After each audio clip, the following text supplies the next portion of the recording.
Hey, what it do? Ahoy! What is up? What's up, Tuesday? Just out here sportsing. Tuesday. The sun is out. Sun's out. Guys are getting cut. Guys are getting cut. What do you mean? Yeah, NFL, man. Oh, the Blazers cut all those guys that played hard last night? They're tired of that? I'll tell you what. I got a little nervous last night. I was like, are you kidding me? Dude. And they hung in there. Anthony Edwards clearly had something going on with him, and the Blazers hung around. It was getting a little nervous there for a bit. Yeah, Blazers Edwards don't like it when you play hard. They're going to cut him. Yeah. Get out of here. Edwards was asked about the whole missing tip-off thing that we talked about late yesterday. He lost track of time. Yeah, I don't buy it. Did you see his line? His box score didn't look right. No, dude, this guy's got something wrong. Something was going on. Yeah, he said that he spends time before games working with like stretchy bands, which is fine. In the hallways. Yeah, you're like me. Like no one before the show. No one told him, hey, by the way, tip is happening. Nice excuse. It's like remember when Lamar had to run back to the bathroom, and clearly he was dealing with the trots, and he was like, oh no, my hamstring. Yeah, come on, Lamar, wasn't your hamstring. Anthony Edwards is not being forthcoming. The dude had the bubble guts. Well, we're getting dangerously close to a top 5 athletes with bubble guts ranking. Yeah. I mean, because you have Tiger Woods, who's now on the list. Oh, 100%. You have Joe Paterno. He's the gold standard because, of course, Paul Pierce. Paul Pierce is the wheelchair. I'm not sure which one is the gold standard. The fact that Joe Paterno pooed himself running across the field and had to change his pants, or Paul Pierce had to get a wheelchair because he had pooed himself. I mean, that's 1 and 2. Everyone else is dealing with, that's amateur stuff. So Joe Pa 1, Pierce 2, Tiger 3? I think Tiger 3, And then we've had a handful of like Anthony Edwards missing the tip. Zach Collins missed his debut because of the trots. Yeah, they just admitted that. They just admitted it. Said he was having stomach issues, aka. But I mean, you imagine missing your NBA debut. Like you get drafted, you're all excited. Wait, that was his first game I think ever? that was his first game ever. Are you serious? Yeah, I believe that was his first regular season game ever. No way. I believe that is true. Now, that was several years ago. So again, much like everything else in my memory, I'm open to the idea that I'm wrong, but I do believe that was his first game. You know what I just Googled? Well, I'm not going to tell you what I just Googled. Oh, boy. Yeah, forget that. Or maybe it was his first game coming back. It was when it was like his first game coming back from injury. It was the first of something. It wasn't just a random game that he missed. Right. It was some game. I'll take your word for it. It was a game of some sort of importance. I don't know. Mike in Richfield will know. Where's former MIR? Well, anyway, big day. It was a big day. No, it is. It's not over. Yeah, that's true. We're just starting. We're just starting. Well, I'm Hot ready. franchise tag talk? I'm ready to mail it in already. I am too. Did you get the franchise tag today? I don't know. They haven't told me if they. You got the transitional tag? I do have an option in September. Someone's looking to trade you. That Bob Fesco in Kansas City we're looking at, just so you know. I don't know if he's still on. You think he's still on? I have no Fesco? idea. I just remember when they were doing those rankings for all those years, like Bob Fesco was always he was a thorn in our side. Fesco was always like 66. I just Googled Bob Fesco and his Twitter came up. Yeah. You know what his last tweet was? What? 11 hours ago. We need to get back to the days when everyone applauds when the flight lands. Oh, for God's sake. That's what Bob Fesco said. That's what Bob wants? That's what the great Bob Fesco said. By the way, did anyone ever clap when the plane landed? Was that a thing? I've been on planes that. Have you? Yeah.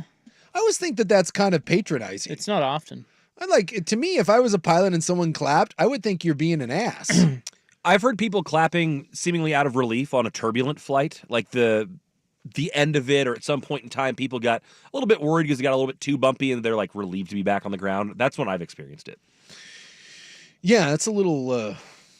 And I don't feel like they were like I don't think felt like finger pointing at the pilots. It was just like, whew, we're glad we made it. Yeah, I mean, I suppose I could see that, but I just think in general, if you're clapping for what seemingly is What's supposed to happen. Yeah, I would think that that's a little, Bob, he's an Odyssey man. Did you know that? I did not know that. Yeah. Well, then, he's under our umbrella. Well, then maybe Bob they can make a swap for you and Bob, send you back to the Midwest. So Fesco does a show with Josh Klingler on 610 Sports Radio in Kansas City. That damn Bob Fesco. Yeah, it says Bob brings the passion and Kling brings the rationale.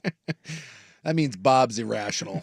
It means Bob's just out there. Yeah. Bob's a whack job. Bob's out there yelling and screaming. Bob's got takes. He does have a hot sports take if you'd like it. This from yesterday. Oh, boy. If any team signs Russell Wilson, don't complain when they stink. That's his hot take. Yeah, pretty hot. Boy, that is scalding right there. Bob Fesco bringing the heat. Well, that's the passion, Jason. That is the passion. Yeah. It's what this show lacks. He couldn't resist. He couldn't wait till the show. He had to tweet it ahead of time. He just was overflowing with hot takes. God, I love sports. I'm talk still radio researching. hosts. Yeah, no kidding. I'm still researching Zach Collins' mud butt. I'll get back to you. Yeah, see if you can find that. But I do believe someone out there will remember that. It was the first game of the season, it appears. Yes. Was it his first game of his career or just the first game of the season? Well, fella, I'm having to read through some Joe Paterno. Yeah. The stuff Paterno first. one is the best. And by the way, you can find video of that. I don't remember who they were playing. I thought it was Ohio State, but I can't be certain. I thought it was Michigan. I felt like a big game, though. I think it was a sizable game. Yeah. And it was right towards the end of the half. And the team was down at the other end. And Joe Paterno started running across the field. Like, not around the field, across the field. No, he went from like the sideline of his 50 Yes. and he made a direct line to like the goalpost. Yes, he just started running. And everyone was like, Joe Paterno's on the field. Like, what is happening? And You're right. It was the Buckeyes. I'm looking at the highlight right now. see, every now and then my memory serves me correct. So that's a big game. He's playing Ohio State. So he runs off the field and no one knows what's going on. And then the half hits and everyone was like, what the hell? And then Joe Paterno came out and the reporter had to do it turns out Joe Paterno's fine. And, you know, I think they said he was battling some stomach issues. And then the best part is they panned to Joe Paterno and Joe Pa's wearing different pants. He's changed the old trousers. Yeah, I'm watching it now. 7:21 left to go in the second quarter, and he just kind of takes off. Yeah, it just takes off. It's the greatest moment in Joe Paterno history. Joe Paterno ran across a live football field He during ran the across game. his own defense lining up in their red zone. What are you going to do? Look, that's a Or man. no, his own special teams, it appears. But Yeah, I think they were punting. Yeah, you're That right. is a man that understands that the launch code has been initiated and there is a countdown and there is a limited amount of time. And what are you going to do? You've got to get in. And you know what? I'd like to think that Joe almost made it. But like when you watch him, he's not running very well. He clearly didn't make it. And that's a rough go. Well, it's a good thing they had an extra pair of pants. Well, you got to have the extra pants. Although someone has to understand that at his age, you got to have the same pants. You know, because he got exposed. We wouldn't have been the wiser. We would have just assumed that he had some bubble guts. But he went with a different colored pair of pants, and you can't do that. Zach Collins update. Yeah, what do we got? It was indeed his first game Yes. of his career. See? Look, how about this? My concussed rotten brain is 2 for 2 today. I'm done for the rest of the day. And that's an obscure 2 for 2. That was Yeah. pretty That good. is. I don't remember that being his first ever game. How I do great- remember that, How but great is it that my memory is only a steel trap when it comes to athletes pooing themselves? Like when it comes to diarrhea, I'm dialed in. yeah, you file that away. That's You right. care. I care. Well, the Joe Pa one is it's an all-timer. And I remember like the Zach Collins being like, oh my God, you are missing your first ever NBA game because you got the RIA. The date was October 18, 2017. And it appears his first ever game in the NBA was October 20, 2017. So So he didn't even play at all. he had No. recovered. No, they I thought they- he they- just like missed no, the they beginning of scratched the it. game. no, Okay. they scratched it, and they said he had They said intestinal yeah, issues. So we knew that. Yeah. It's just I didn't remember that was his first ever game. So the Zach Collins. And you know what? It was a sign of things to come Right. for Collins' time here in Portland. The era had become The era did like, indeed right become. away. You want to talk about being era has you become. want to talk about being born under a bad omen? I give you By that. the way, can I just let's just reiterate? Yeah. Didn't the Blazers trade up to get him? Yes. He never even started at Gonzaga. No. He played 1 year there and he was a backup. They traded up Yes. to get a backup from the West Coast Conference. That we were told was a mixture of I just want you guys to remember that. well, Guys, move on. he was a foundational piece, and I forget who the second. He was a combination. We were told of Kevin McHale and someone else. He is indeed not.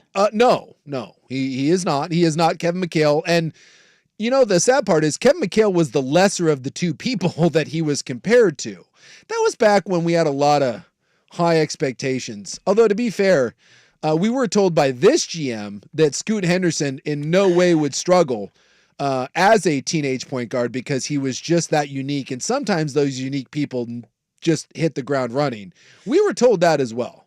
We were also told that Luke Babbitt was the best shooter and that he was going to blow all our socks off. Well, Rookie of the Year odds are still offering Scoot if you'd like.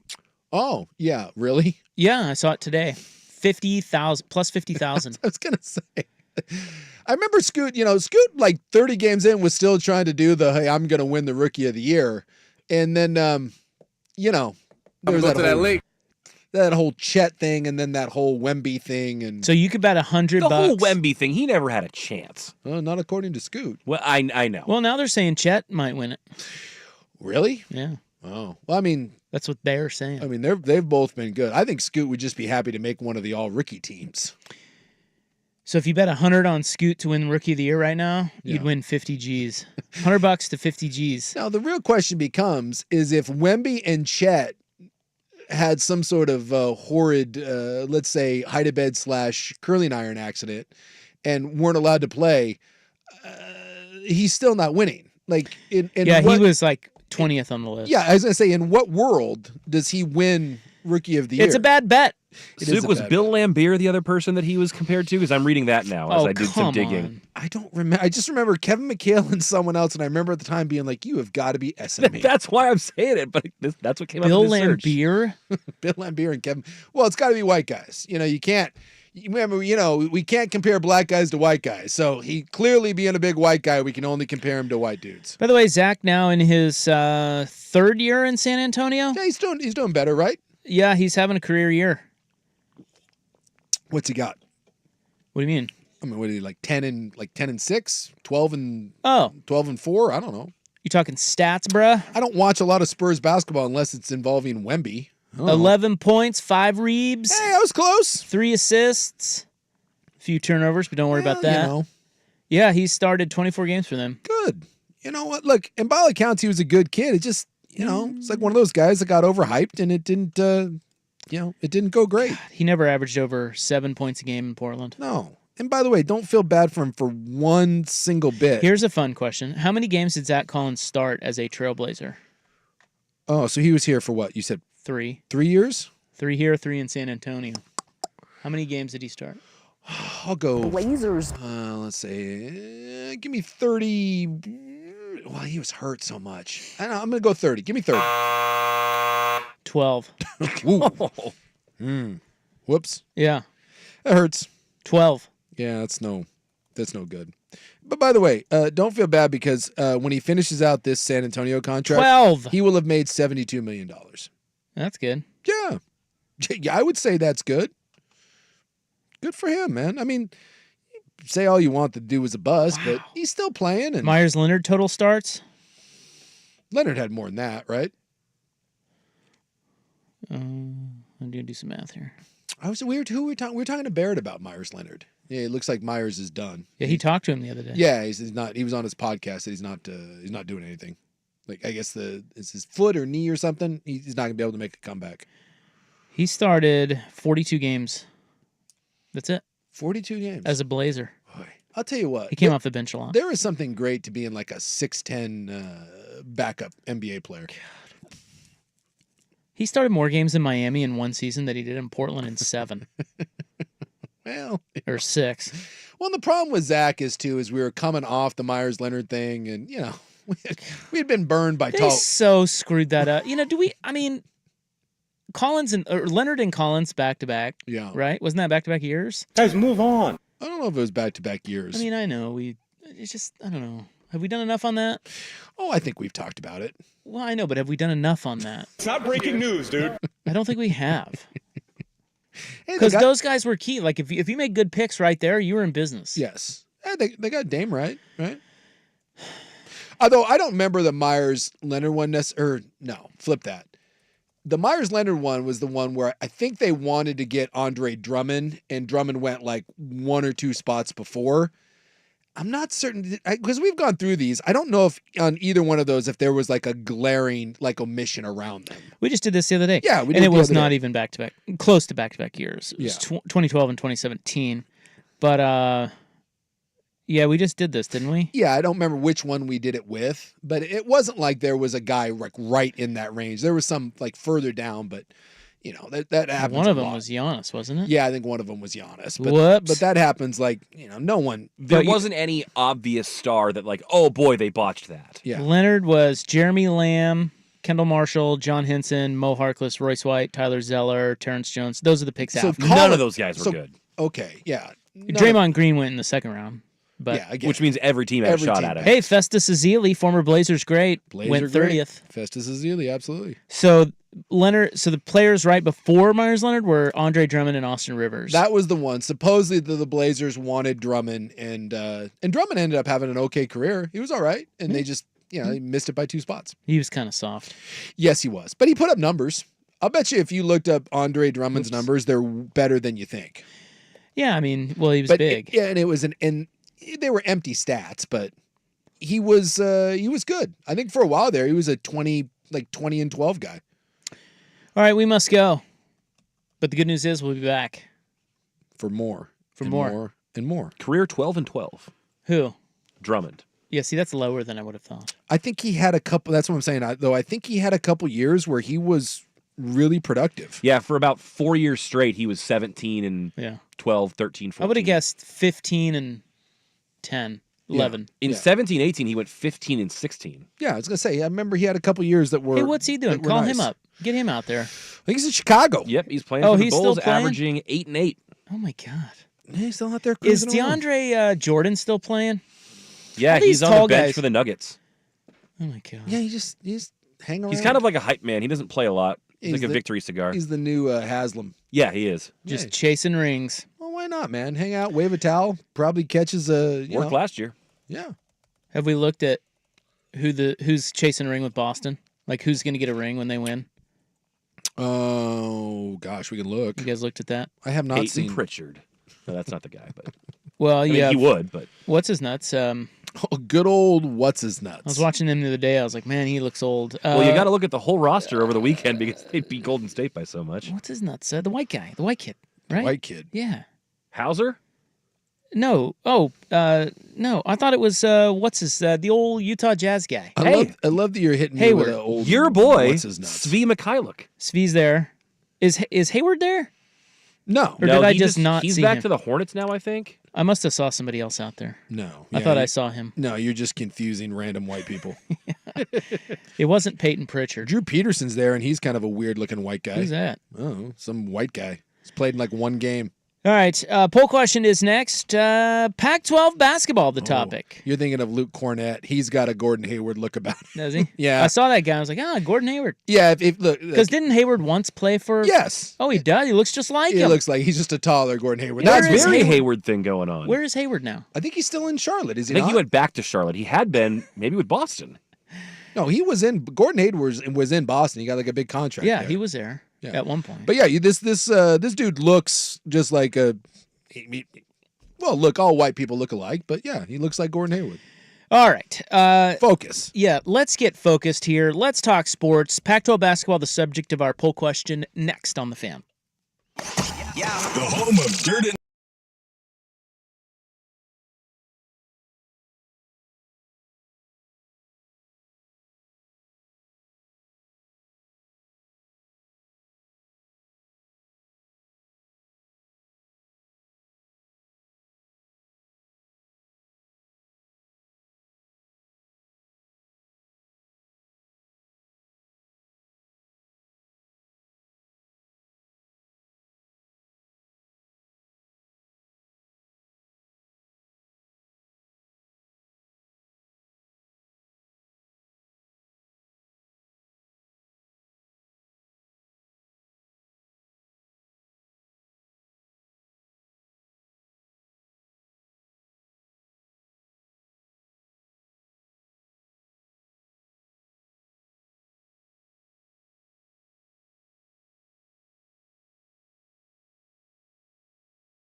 follow-ups before we get to our poll question.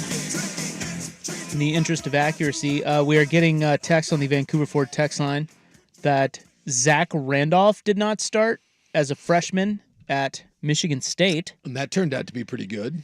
Yep, that's So, right. yeah. That's a fair point. Yeah. Zach Collins did not start at Gonzaga, but he only played 1 year. Mm-hmm. But the Blazers thought that he was worth trading up. They packaged number 20 and number 15 to jump up to number 10. And also, in fairness, because we were talking, was there anyone directly around them? They did pass on Bam Adebayo to go get Zach Collins. Bam went like 14th. And John Collins. And Donovan Mitchell. Although, to be fair, you already had a bunch of guards. But, yeah, the Bam one, that one, that hurts just a bit. What else? The CJ draft was the Giannis draft. So the Blazers took CJ 10th and Giannis went 15th. And CJ was a good player. And, again, not many people could have seen what the hell was going to become of Giannis. Well, a man with the acumen of Neil O'Shea, I would think, would have gotten that one right. I don't see. I just think don't. it's really sexy. I don't fault anyone for missing on Joker or Draymond Green. I mean, it's like they saying that you missed on Tom Brady. Everyone missed on Tom Brady. Anytime there's someone that the entire league has passed on one time through, I feel like you can kind of throw that out. Yeah, like Brock Purdy. I mean, Giannis. I mean, 7 times over. Yeah, and Giannis didn't go in the second round or anything. But at the same time, like when they drafted Giannis, whatever it was, 15th or 18th or wherever he went, that's the definition of a flyer. God, how many times have the Blazers done that? You draft some kid like in the 20s and you're like, I don't know, he's overseas somewhere, he's a tall, skinny kid, speaks limited English, I don't know, we'll stash him overseas and hopefully in 2-3 years it turns into something. Well, in this case, the damn guy turned out to be the best player in the NBA. Yeah. You know. Well, but I think what sucks about it is it's just so close, you know? It's like if you got the Myers Leonard and the Zach Collins drafts right. Yeah. Your franchise, I mean, you were right there. Like, you're within picks of getting your franchise to to much greater heights than, what you visited so far with Damian Lillard. That is true, but I'll bet you that you can do that with just about every single team. Right. But nobody cares about other teams. They care about your team, and it's like really close, and that hurts. Yes, it does. What are you talking about? This team you've got right here. I mean, the heart they're playing with. You kidding me? The other thing about this team, and I don't know if this needs to be a topic or anything, but they played hard last night, and they've got these young guys that are just like kind of doing good. They kind of, it's like, all right, this guy, you can do something with that guy. Yeah, they already paid Reith, right? Yeah, didn't they? Yeah, they just signed him. But it seems to me that, and maybe this is a misread on my part, but Blazer fans aren't really falling in love with these role guys like they typically do. What's up with that? Well, they're just so bad that I think that hurts. That they're checked out a little bit, but no one develops role players quite like the Portland Trail Blazers, and no one falls in love with said role players like the Portland Trail Blazers. Like, yeah, so the fans always do that, and I just don't really hear them doing that with this group. Well, maybe, and I wonder why. Maybe the fatigue is just setting. Kamara, come on, man, that guy's great. Well, you need to do is just listen to Danny. Isn't that his name? Because Danny, no one, and I mean no one, falls in love with Blazer role players quite like Danny Meringue. Well, yeah, I mean, I don't know. Sometimes when you're paid to cover the team, you have to care about roster spots 8 through 15. Well, he does not just care. I mean, you hear him talk about Jabari Walker, or you hear him talk about Kamara. There is a love there. I'm not going to say it's quite like a child love, but beloved pet. I will go down when he gets into those. Well, like I said, I mean, he's paid to cover the team, right? Or at least I think. So, yeah, but you have to care about that. The reality is, in the NBA, you really only need to care about spots 1 through 4 or 5. Everything after that, I mean, it really doesn't matter if you're trying to win a championship. Well, it really doesn't. I don't know if I agree with that, because they're all interchangeable after that. Like, if you're going to win a title in the NBA, you have to have star players. You do. And after that, and that's 1 through 5, you fill out your starting 5. Bench matters, but only to a point. Like, you're not winning a title with just a deep team. No, the difference is that when let's say you're Denver and you're Boston, or you're Denver and whoever, Milwaukee, and you do get there in a 7-game series, and you do have equal star power, yes, having depth or having length or having guys that those dudes can make a difference. But you're right in that they make a difference when you play the other elite teams. You're not winning with a star player and then a nice deep average roster. So spots 1 through 8, yeah. You could say it that way. But yes, 9 through 15. Why do we even waste our breath? because But we love to. we love to. We love it. At least in this town. Yeah, we do. We freaking love it. It's all about small wins. What man. else are you supposed to do? What? By the way, Gordon Hayward, Oklahoma City. Yeah, that was just this year. How about that? Yeah. Who knew that? Not us. Not this show. We did talk about it, though, on the air when it happened. We did? We did. Is he any good? I think he's averaging like 10 Or is he 11. out with injury? I think he's averaging like 10 or 11 points. I'm going to adopt them. Oklahoma City? Yeah. What a bold move to adopt one of the best young teams in the NBA. Is that like They're really? fantastic. It's, I'm going to jump aboard. Is that where you're going with this? Well, yeah. I like Shea. I saw an interview with him the other day. He seemed like a nice guy. Yeah. I like Chet. I like their coach, whoever that is. By the way, Gordon, the last like 5 or 6 games, he's averaging about 15 minutes and about 4 points. So Sounds like a Blazer. not getting a Let's get him to ton- Portland. Not getting a ton of run. All right, here's our poll question today. It is on X at 1080 The Fan. It is brought to you by AAA Heating and Cooling Family Business, helping families for over 60 years. AAA, IAQ.com. Today, I'll get to in a second. Yesterday, which Duck or Husky player will be the best in the NFL? You guys said Rome Odunze, 62%. Yeah. Bo Nix, 16%. Troy Franklin, 12%. Michael Penix, just 10%. No love for Penix, huh? No love. Interesting. What do you think? You think he's going to be any good? I think if he stays healthy, the health thing scares the living hell out of me. That guy has 3, or is it 4 career or season-ending injuries? And you know my working theory is you don't get healthier as you get older. You just don't. So that scares me. If Penix stays healthy, yes, I think Michael Penix can be a big-time NFL quarterback. That's the only thing. I do not think he will be a bust unless the body just falls apart. And even this year, as good as he was, he battled injuries. Despite what they tell you, the dude was hurt. After the Oregon game, he wasn't healthy. And the last game we saw him play in the national title game, again, he's walking around with whether it was ribs or sternum, whatever it was. So he wasn't even healthy this year. That scares the living daylights out of me. I'll get to today's poll question when we get back, okay? Because I want to talk about it with you. Okay. With you and your sports brethren. By the way, Vancouver Ford text line, I'm not falling in love with any of the Blazer role players because I'm not paying another $10 a month for Root Sports.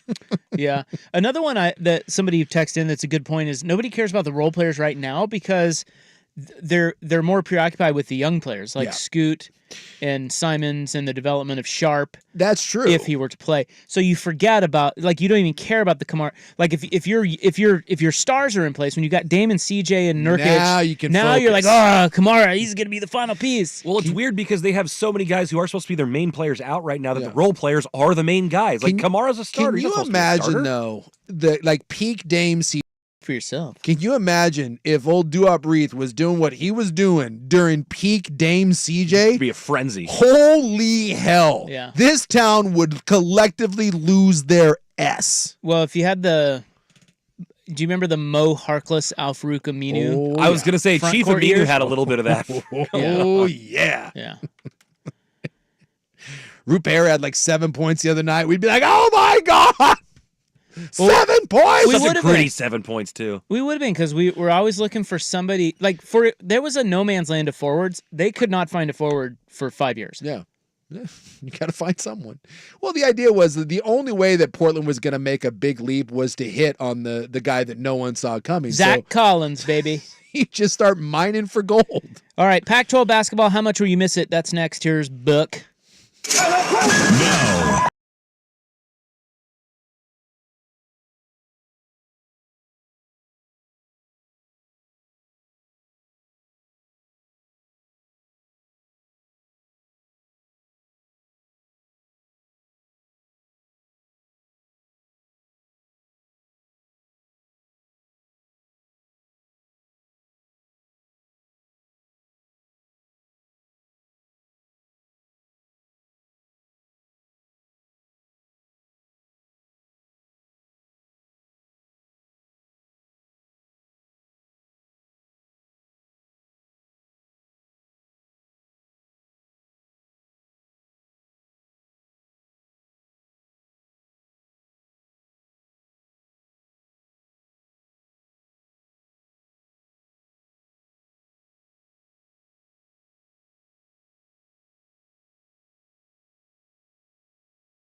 All right.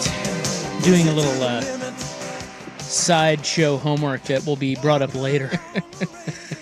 You've been giving a lot of... Well, this was off the air. Yeah. You've been... Well, it was on the air yesterday, but it was off the air today. We were just in the...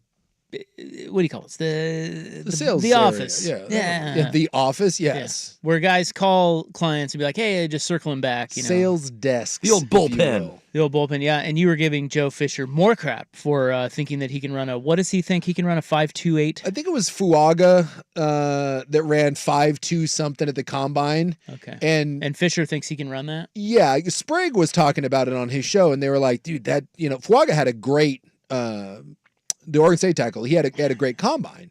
And he was like, I can't believe someone that big could run that fast. And I guess Joe texted into the show and Yeah, was he like, went 5.13. 5.13. So yeah, this keeps getting worse for Joe, by the way. And Joe chimed in, was like, I could run that. And Sprague was like, Sprague was saying, do you think he could? And I happened to be listening, and I texted to Sprague and I said, not only can he not, but like this was the same equivalent. I put this the same thing when years ago, Jason Swigard randomly, for some reason, said that he could squat 300 pounds. And I was like, are you essing me right now? I'm like, have you ever lifted weights? And he's like, well, not really. I'm like, back in high school. I was like, do you have any idea what 300 pounds on your back feels like? He's like, I could do it. I have strong legs. Let me point out too, and they did it. They went to Crunch. He signed a waiver. I think Swag bowed out at 185 because he about pooped Wasn't that part of our combine, though, too? No, It wasn't? No, that wasn't was part of separate? that was separate. Okay. And I was like, like everyone was like, do you think Swag could do it? And I said, there is a 0.0 chance that he is going to do that. And I told Joe, I feel as strongly the 0.0 about Swag squat as I do Joe running a 5.1 whatever. And my favorite part is Joe doubled down, and his whole thing was, and I said, you're going to blow an Achilles, you're going to blow a hammy. Well, you asked him, when was the last time you even sprinted at full speed? And he goes, well, I ran some suicide lines with my son's basketball team the other day, and I had to run hard because like those kids are fast. And I said, so you're judging your speed based on you running basketball lines with sixth graders. And then he calls out one specific sixth grader with red hair who, no, seriously, is really fast. And Joe says, I'm as fast as he is. So Joe thinks that some random redheaded Gingy is running 5'1 or 5'2. And I said, Joe, are you a moron? And he goes, I said, when's the last time you ran a legit 40? And he's like, well, I don't know. I'm like, high school? He goes, yeah. And I said, what did you run? He goes, I don't know. I think I ran like a 5'1. And I said, so you're telling me Are you kidding me? in the 15 years since, and Joe's not like in bad shape, but look, Joe's not in shape. And so you're telling me in those years where you haven't run and trained whatsoever, that you think you went from a 5'1 something to now you're going to run roughly the equivalent of that? Yeah, you just kind of plateau. Like the You stay idea of these people Oh. who do not run, who do not lift, who don't do, and they think that they can look at something like an NFL combine and be like, I can do that. No, you can't. Yeah, it's a lot. It's just 0.0. That's you say people. It's mainly just young dudes who think that. But I've got a little homework I've done on this, and it's all courtesy of Rashad Taylor Okay. from Fan Weekend fame. Yes. Rashad went back onto my Twitter, apparently, All the way back. all the way back, and I had posted the results of the old fan combine. Remember when we did the combine? Yeah, it was like It was 10 years ago. 10 years ago. It was at Core Fitness. Yeah, I remember that. And we all the fan personalities, and many of us are still here. Yeah. We went and did a combine, and I have the result. So I wanted to see like what we ran. If anyone actually Yeah. ran in the 5'2s. Yeah. I want to, and so I have those numbers. Okay. Rashad found them. He sent them to me, and we will discuss that later in our radio broadcast. And all I said is this, Joe, when you do this, please let me be there, because one of two things, either A, I can carry you to the car when you blow something out, or I will be there laughing when you run 5'6". I just love what I ran some sprints the other day with some sixth graders. Well, if he runs 5'6", is that no, it's not terrible. That's not embarrassing. It's not, but it is embarrassing when you think you're going to run 5'1". All right, here's our poll question today. AAA Heating and Cooling. It is on X at 1080 The Fan. Today we're asking you, how much will you miss Pac-12 basketball? As much as football, only a little, or good riddance? There's not a lot of mourning for Pac-12 basketball. No, because this is the final regular season week. this is it. This is it. Because Big Ten basketball, by the way, will be fine. It's just, Yeah. and I don't. Oh, I think it'll be good. Yeah, I mean, I don't know. And then Big 12, Arizona in the Big 12. That's fun. Yes. Pac-12 basketball to me will be one of those things that I don't know. Every now and then you may get nostalgia, but I don't really care. Yeah, it was that bad that no one really cared. Like it's funny, we spent all fall just kind of in a really weird space because Pac-12 football was going away. Yep. Nobody says a thing about Pac-12 basketball. No. Remember the one year, God, I'll have to look at it. Was there a year where they got one team in? One? And I think it was possible. And again, I'm 2 for 2 this today. Yeah, let's go for 3 for 3. I believe there was a year where the tournament champion got in and no one else did, including the regular season champ. If I'm not mistaken, two different teams? Yes. Really? So, because the regular season and then you have the tournament champ. The tournament champ gets an automatic berth. I do believe that there was a year that the tournament champion obviously got the automatic bid and there wasn't another one. I don't believe that the regular season team got it. The regular season champion got in. And if it was just those two and no one else. There were some rough years in Pac-12 basketball. All right, I got to go back and put that in my notes. I'm going to go research that. But obviously there's a great story. I mean, Oregon's made some nice runs, and remember Washington for a while was trying to claim they were a school. UCLA has had the Ben Howland teams and Kevin Love and obviously the O'Bannon teams, Arizona. But it just, I don't know. It's the West Coast basketball here. It doesn't mean what it. Like we say all the time that the passion for Pac-12 football isn't what it is in other parts of the country. No, Pac-12 basketball is the one that falls behind because you come from a basketball hotbed. Go back to the East, go back to the ACC, go back to the Big 12, and tell me that when you come out and watch Pac-12 basketball, it just doesn't mean the same here.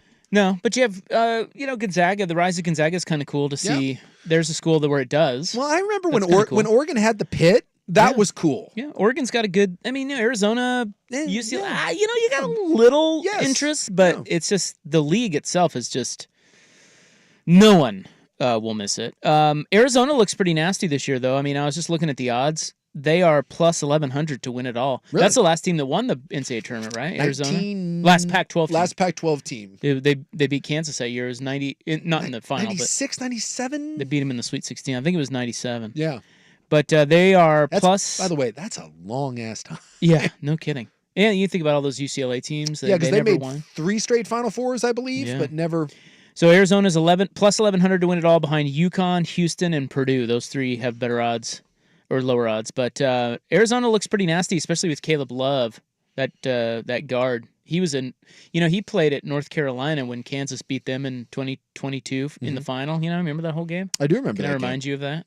Yes, please. Caleb Love was on that North Carolina team. I can't say I knew that. And now he's reigning 3. In the final, he went I don't remember his exact stat, but he was 3 of 25 or something. Like he was ice cold, and I was thankful for that. But now he doesn't miss. I don't know if you've watched them at all. They're awesome. Their offense is awesome. Well, it's kind of fun when you see some of the guys that get it, say a guy that's got that experience. And but I have no faith, and I'm sure Arizona fan will back me on this, no faith that they win it all. Well, because Arizona fan, there's no one on the West Coast that's had the rug pulled out more seemingly than Arizona. Yeah, we've been down this road before. They know they're good. Yep. They'll bow out early, and it's just... feels that way. Death, taxes, and that. Yep. Going back, I'm going to try to find that year. So the Ducks play Colorado on Thursday here on the Fan. That's actually a big game because Oregon can fall anywhere from the 3 seed to the 6 seed in the Pac-12 tournament. Mm-hmm. If they can beat Colorado and Utah, they can lock up the 3 seed and they get a bye. And then, they have to win the tournament to get into the big dance. So they got to win this game on Thursday, and then they got to beat Utah. And Dana Altman is pleading with fans to come out and support them. Yeah, trying to get some people. Well, and that's why I go back to. I remember the days at the Pit. I used to go to those games, and they were great. And, Matthew Knight Arena is a great arena, but we've talked about it. It just doesn't have the same feel. I've talked to Joey about that plenty of times. By the way, Joe Fisher is claiming he said 527. Okay, either way. I do remember it being 5'2". I didn't know if it had anything to do with Fuaga. I thought it was around Fuaga's time. But either way, it doesn't matter. You're not running 5'2". You're not running 5'1". I don't think you're running 5'3". Right. Well, we'll give you the we'll revisit the stats from the fan combine Yeah. of 10 years ago at Core Fitness later in our show. Vote on our poll question. Vote hard. AAA Heating and Cooling. It is on X at 1080 The Fan. How much will you miss Pac-12 basketball? So far, Good Riddance is winning. Yeah. It's Nobody cares. Unfortunate. Today's headlines: Jamal Adams' era has ended in Seattle, and Dartmouth going the way of the Union. It's interesting. So we'll get to those items coming up. It's 3:50 on The Fan. The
stunning turn of events, the show has devolved into us Googling things. I cannot find a clean list of number of bids for the Pac-12 and the NCAA I tournament. can't either. I'm struggling to wrap my head around that not being out there. I was going like year by year. Yeah, it's just not. Kind of going through, but someone has said Vancouver Ford text line. Suk is thinking of 2020 or 2012.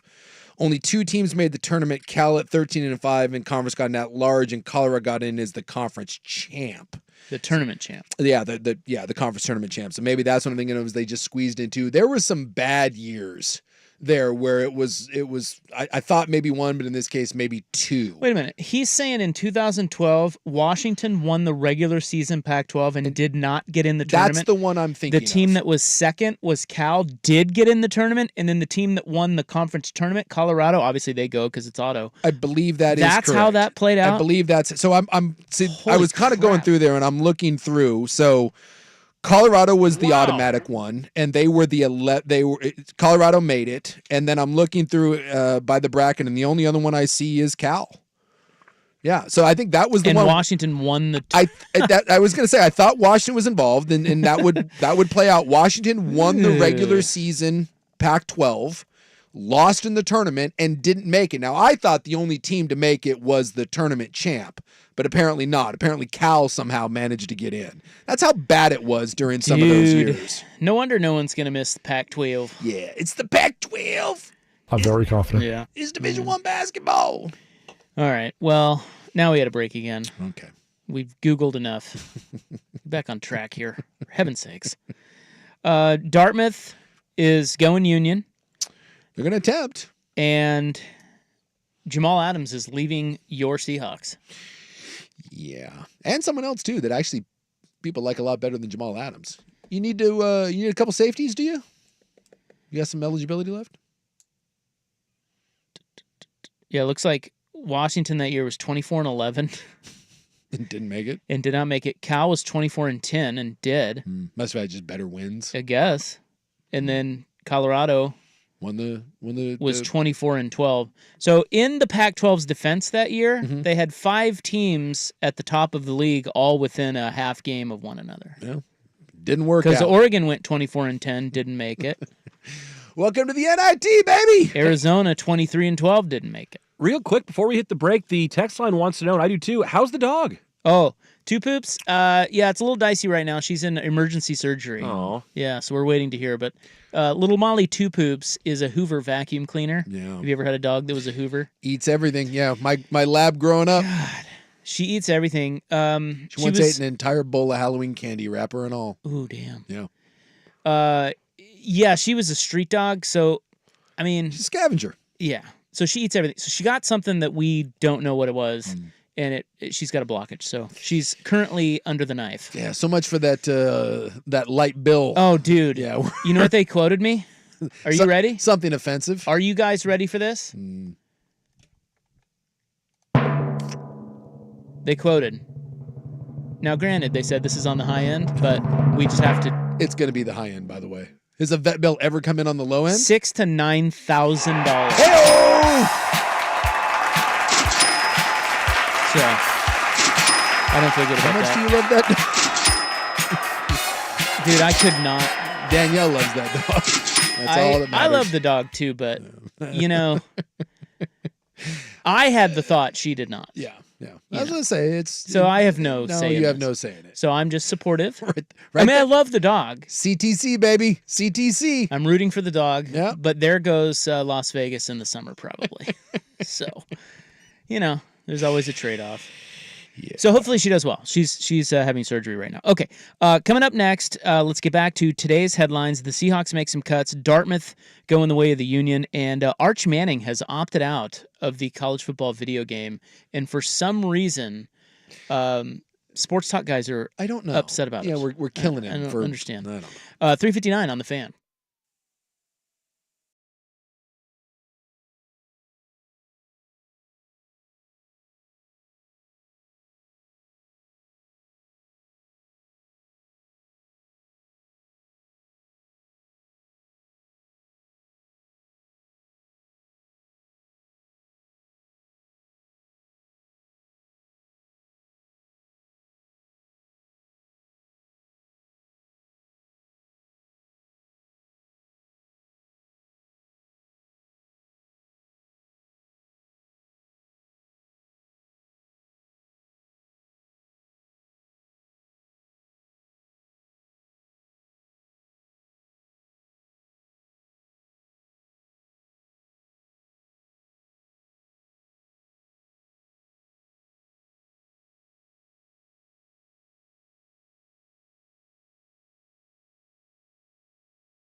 fan. All right, welcome back. We are partying here. Wild first hour of Googling. Yeah, we've meandered around the interwebs many a time. Yeah, now we get back. Now we get back on track. 4:05 here. We'll see what happens. I'm Rob Big Sooks right over there, and we've got the great, the indelible Ryan Buckley. Yeah, baby. With us today. And every day. Most days. Most days. Unless there's a sick kid or... So Dartmouth, the men's basketball team at Dartmouth voted by a 13-2 vote in favor of joining their local service industry union. Yeah, so Northwestern attempted this. Yeah, I was going to ask, wasn't that like years ago? They tried a couple years ago, and they that didn't? And that did not work out. Dartmouth did, so they voted 13-2, and Dartmouth, I guess, works with 5 separate unions within their campus.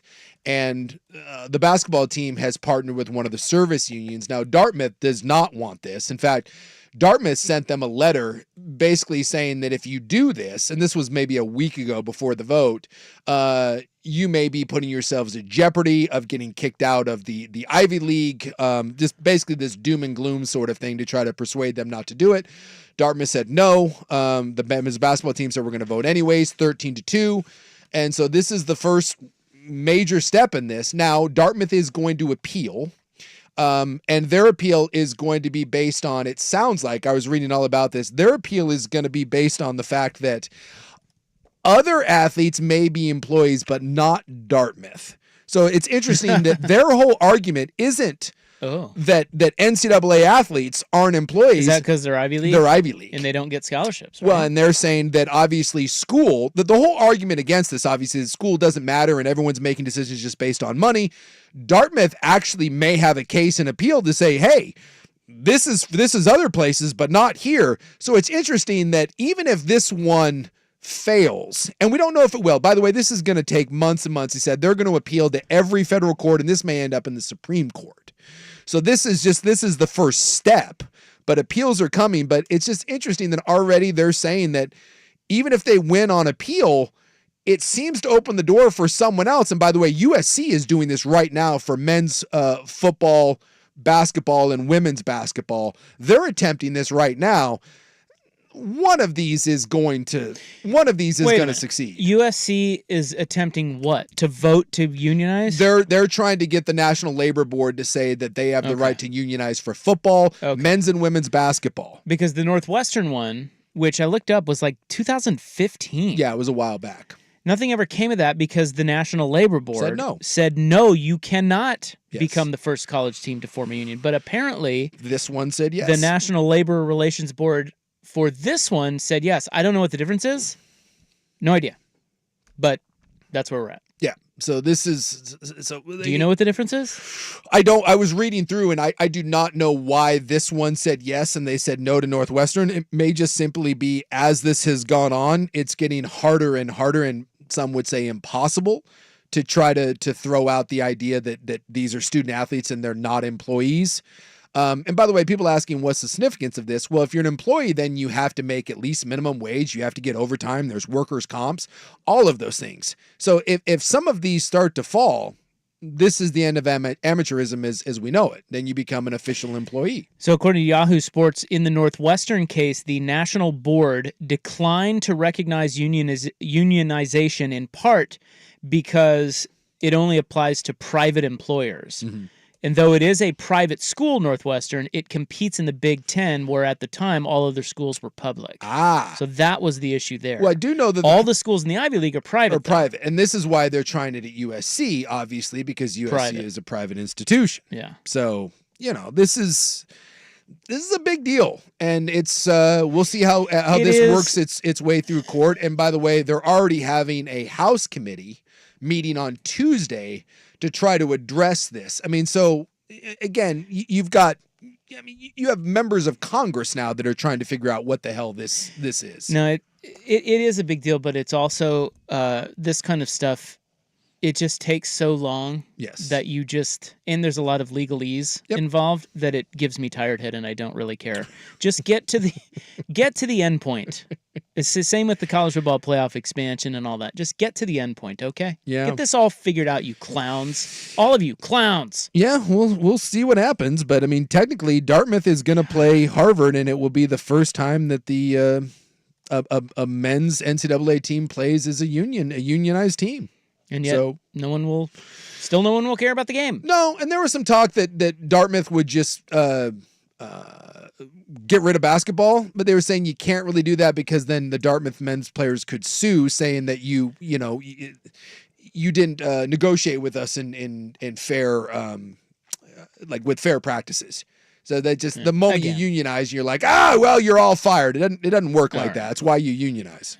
Well, I think they should take all of it to the Supreme Court.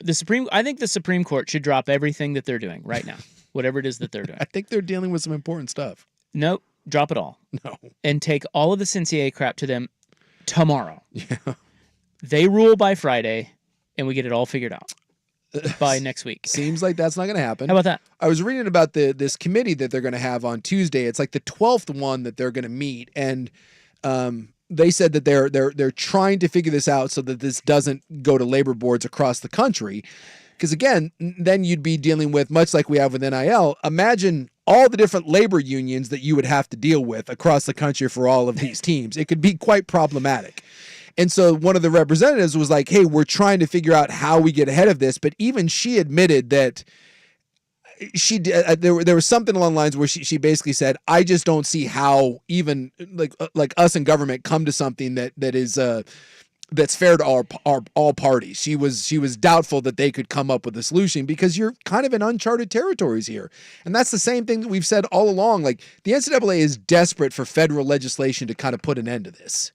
And yet getting the federal government to do anything, to agree to anything is almost impossible at this point, let alone something like this.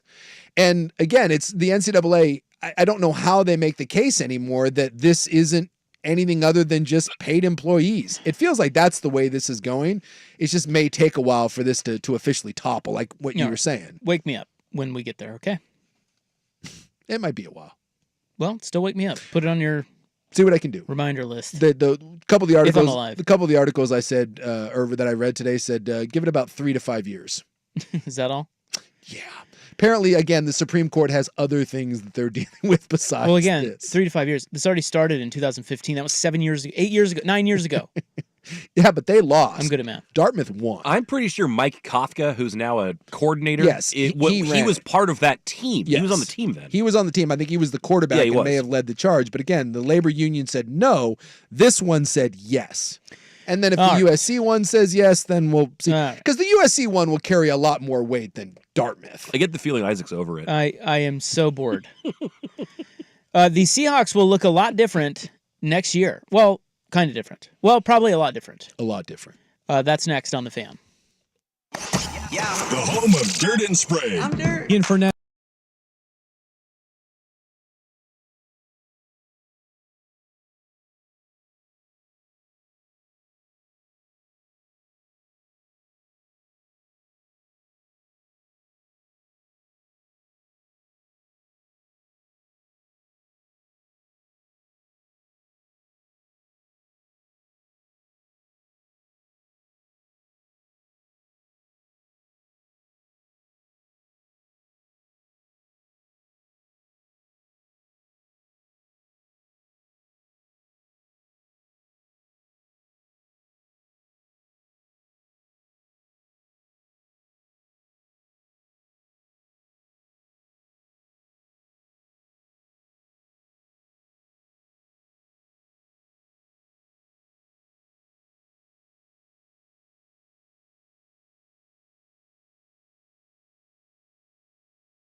two people asked about it and some clarification, because we mentioned that with the players unionizing, Dartmouth and Northwestern, those are both private schools, so is USC. And someone said, well, what about the others that aren't private schools? This is where the USC one, and I failed to mention this is where the USC one is more important than this one. The USC one that's coming down, their lawyer is arguing that not only are the players employees of USC, but they're also employees of the Pac-12, or now the Big Ten, and the NCAA, and that those are private institutions. And if the labor union were to vote on that, then public schools, all NCAA schools, could then fall under the National Labor Board, thus forcing schools to make a decision about whether or not they want to treat them as employees or basically give up control of any sort of legislation. So that's why the Dartmouth one is the first step, but the USC one has broader implications, because the Dartmouth one would only represent private schools, whereas the USC one is seeking to open it up for everybody. So just FYI, and by the way, that's going to resume in the spring sometime, and we'll wake you when it happens. I will make a footnote of that in my notes on this. Noted notations. My extensive notes. There you Who's go. winning? What is occurring? Well, just some people were asking, because there is a difference between private and public, but there you go. So the Seahawks have cut 3 players today. Saved a bunch of cash. Will Dissly is out. I know that bothers you greatly. Jamal Adams is out. I don't think this bothers anyone. No. I mean, this will go Overrated. This will go down as one of the worst trades in, it's probably the worst trade in Seahawks history. It's one of the worst trades in the NFL in the last 20 years. What would they give up for him? I think they gave up 2 1s, and then they swapped a 2 and a 4, if I'm not mistaken. Yeah, it didn't work out. No, he did have the 1 year where he had like 9.5 sacks, and I think he was second team All Pro. He was terrible in coverage, but at least, he was good against the run, and then blitzed, and then he was terrible, and he was hurt. I was looking at his starts. He played 34 games in 4 seasons. Yes. It's And not good. It's not good. It's an average of 8.5 a year. And then he made over the last 34 games, he only made 10 starts. Yeah. And he just, It's not good enough. Nope. And he was, And then when he was out there, he was terrible. kind of a numbnut, and he was, I don't know, he's a wild card, and just wasn't good. And then towards the end, he stepped in it on social media. He was like, he did you see that whole thing where he was like criticizing a reporter's wife for how she looked? No. And yeah, it was a whole deal. yeah, he's a goober. Yeah, it's not. And then Quandre Diggs is also out. And Diggs, by the way, who was a nice player, I think he made 3 straight Pro Bowls. He's on the wrong side of 30, and he's expensive. And he didn't have a great year last year. So there's nothing wrong with Diggs. And he'll sign somewhere and he'll be fine, but he carried a big cap hit. There were savings there. And, this is just it's like with Eric Kendricks being released today by the Chargers. And I mean, there were so many guys. Like, everyone has to get under the cap and get their books squared away. And then be able to jump into free agency. So, and the Dissly one and the Diggs aren't that those guys aren't good players still. Adams was get the hell out of town. The others were just, it was a casualties. Yeah, they needed to save a bunch of money under the cap, and they save $34 million-ish. Yeah, so I think they go into free agency now with roughly $50 million to spend. Yeah, they're saying Diggs frees up $11 million. Dissly's release frees up $6.97 million. Yeah. And Adams was almost $29 million, I think. Well, some of it was cash. Oh, okay. So this says Adams' release wipes the $16.5 million off the Seahawks books, as well as the $17.5 million non-guaranteed he was scheduled to make in 2025. Yeah, so they take the bigger hit this year because the salary cap ended up being bumped up by about $12 million that wasn't expected. So the Seahawks will eat the brunt of it this year, and they'll be fine. So they'll save $7 million against the 2024 cap by releasing Adams while taking on $20 million in dead money. Yeah. So with him, this is it's not a good trade, but no, it will go down as one of the. No, it wasn't good. One of the worst. But at the time, it was like, all right, I could see what they were thinking. Yeah, I do remember at the time, like that safeties. I'm not saying the safeties aren't important. For a safety that's not great in coverage, even at the time, there were a lot of people like, wow, that is. Yeah. Like, has he always been that overrated? No, he got worse, but he was never a great coverage safety. But it's certainly he fell off the cliff. So he was a good young player that did not age well. So they gave up 2 firsts, as you mentioned. Yeah, and then they paid him 4 years, $70 million. He got a big extension. And I kind of remember the local reaction at the time being well, you got a good run stopper and you got a guy who can blitz, but boy, that was a lot to give up for a guy whose game isn't particularly well-rounded. Yes. His first season with the Seahawks, he made the Pro Bowl. Yeah, he was like a And second he team had All-Pro. 9.5 sacks. Yep. He did not have one sack after that. No. Not one. No, it fell apart. Again, injuries, and again, football players don't age like fine wine. They usually age like bread. And when you get a guy that's a bit of a malcontent and he's kind of a putz and he gets paid, I'm not saying that the injuries weren't the main reason why he fell off, but sometimes the motivation to come back from those things just isn't quite there. Now, did I hear a promo moments ago on The Fan, 1080 The Fan, my favorite sports station in Portland? Well, really, I'm sure you did. Did I hear a promo that Ian Furness was on with Sprague, and he said that Geno Smith is better than Brock Purdy? I do believe that was the promo that you heard. Yeah, I think so. Yes. Wait, is he serious about that? I believe he is. Yes. I think he likes him some. Is that close? Or Likes him some Geno Smith. Well, I'm sure he does. He's a Seahawks guy, but am I crazy that's I think not it's kind of close? tough because it's like comparing apples and oranges. Like Purdy has all these weapons, and Geno might have more physical tools, bigger arms, stuff like that. But Geno's got some pretty good weapons too. I'm just saying, Yeah, Seattle's offense isn't pathetic. no, not by I any can stretch. pull up the numbers now. Look, I get that Geno is maybe a little better than some would give him credit for. Yeah. And his resurrection is nothing short of outstanding. Yes. That being said, he is not Brock Purdy, man. I would not think so. So this is Geno this last year. Geno completed 64% of his passes for 3,600 yards, 20 tutties, 9 picks, for a robust quarterback rating of 92. Well, pretty simple question. If you were Kyle Shanahan, would you dump Brock Purdy Purdy. for Smith? No. No, of course God, not. no. No. So there's your answer. Yeah, exactly. Brock, by the way, completed almost 70% of his passes for 4,200 yards, 31 touchdowns, 11 touchdowns for a quarterback rating of 113. Now the question becomes, how much of that is San Francisco? How much of that is Seattle? But I mean, I'm sorry, no one, and I mean no one in the NFL would choose for the long term or even the short term. They would choose Geno Smith over Brock Purdy. It's not happening. By the way, Geno Smith. I didn't hear the segment. Geno so- Smith will not be the quarterback in Seattle within exactly 2 years, That 3 years. You can tell they're moving off of him. Yeah. I mean, McDonald doesn't want him. I think you're fine with him, but you're always looking for something better. I mean, Well, that's what I mean. He's a bridge Like, quarterback. He doesn't want him. No, and it feels like that Brock hopefully has finally shed the label of just kind of. Yeah, and that's the other thing is like I get that Smith's maybe a little undervalued, but Brock Purdy is massively undervalued. Yes, he is. I don't get the talk about him, man. He's really good. You know me, I have long I've been a defender of him, and I don't know what he has to do to shake that in some people's eyes, but this is what we do. If you're not Aaron Rodgers, or if you're not Tom Brady or Peyton Manning, then we want to throw the whole system quarterback at you and that you're replaceable. And it's just, God, we make it like playing quarterback on a good team is the easiest thing in the world. And it's just such a silly argument. Someone said that's like saying the Oregon Ducks are a better football team than the Washington Huskies the last 2 years. Well, I know Oregon fan. There A are couple some of them people who try say that. Try to say that. I don't know. I think Geno's like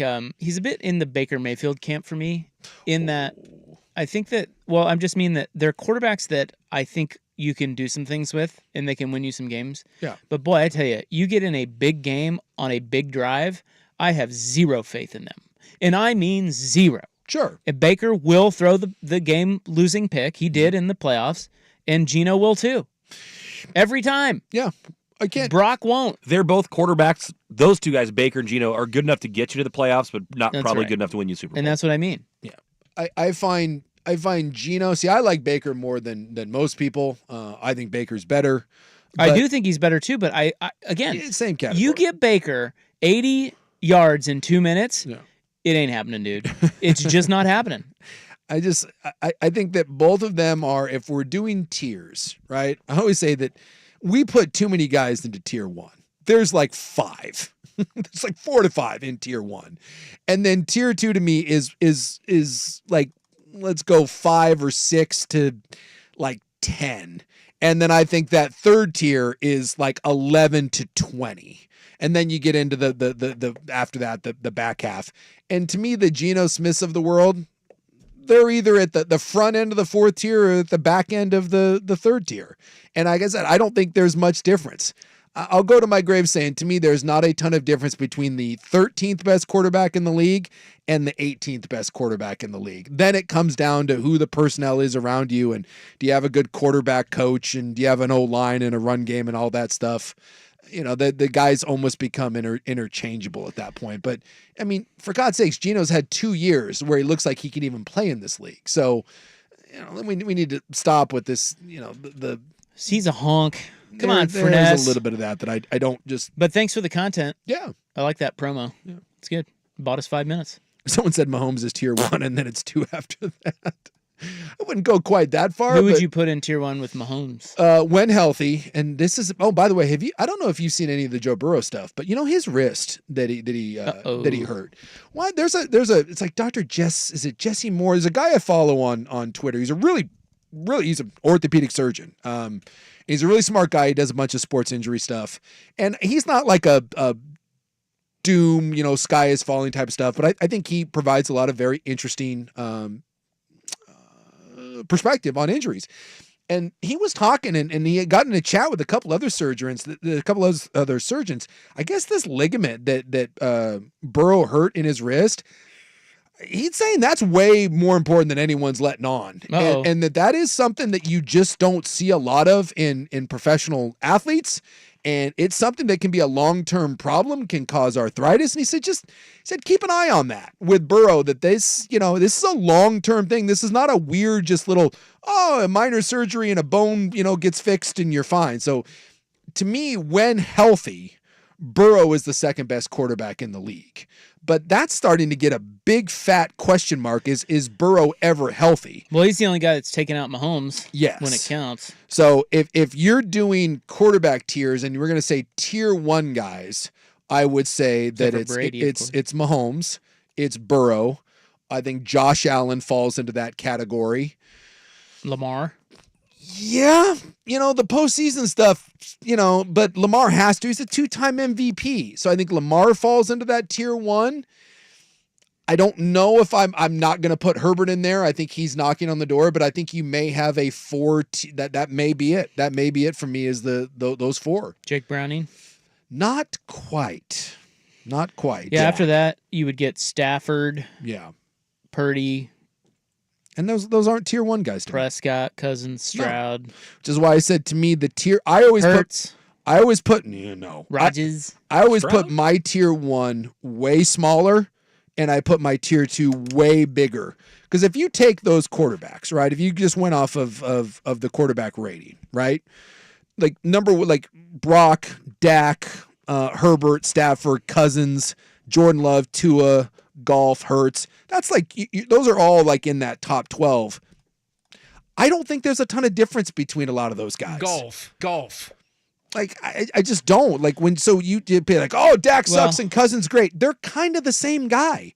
Yes, but I think that, this is maybe the difference in what we're saying, is I agree with you in generalities, but when push comes to shove and you have to choose one of these guys, you're comparing these guys, there's just some guys that you think can get it done in the clutch more so than others. Yeah. And that one right there is an easy one. Dak Prescott over Kirk Cousins. Sure. I have no faith in Kirk Cousins in a big game, in a big moment. None.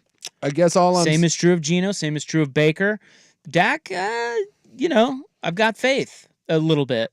To me, I just think if you bounced those guys and you shuffled those quarterbacks around to the teams, I don't think you see much difference in that team's production. No, I get it, but what really matters is when stuff. Push comes to shove in the playoffs, and it's the question of who would you rather have. And it's intangible stuff. It's not. I can't prove that Dak would be better in clutch than Kirk Cousins. I just have watched football enough to know that I don't have any faith in Kirk Cousins. Based on that, and it's a valid point. You know how I would move to my top of the tier 2 is Matthew Stafford.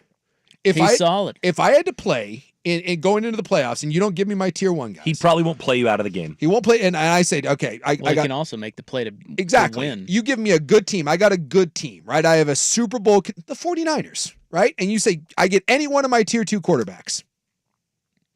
and I get him for just one postseason. I don't have to have him stay healthy the entire year. I think I'm taking Matthew Stafford. Again, to your point of Stafford has proven that dude in the clutch will ball out. I might take Rodgers. Well, if he's not in tier 1, I might go Rodgers. Well, but again, that's different because he's 1,000 years old and he's coming off an Achilles tear. If that wasn't the case, then I would have put Rodgers in tier 1. But Herbert, Rodgers, Stafford. I forgot. Stroud. I didn't even mention Rodgers because the tear. And CJ Stroud, he has another year like he did last year. He jumps to the top of tier 1 and is knocking on, or jumps to the top of tier 2 and is knocking on the door for. Yeah. I mean, his rookie year was insane. All right. Well, Furness, Geno Smith, not better than Brock Purdy. Okay, get over yourself up there. No, we you won't. Seattle honks. Seattle. I do think they love their Seattle. Yeah, they love their. Is he turning into Colin Cowherd? Is he hot take guy up there now? What? I hope so. Everybody with hot takes. Gotta have hot local takes, man. Gotta go viral. Damn right. In the news is coming up next. The Wiener wagon has been found, and we have to talk about this bank robbery suspect and his disguise in Tualatin. We'll get to that next, but first, Buck with sports.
Primetime with Isaac and Suk, and this is 1080 The Fan. It is March 5th, 2024. It's time now for In the News. I'm your noted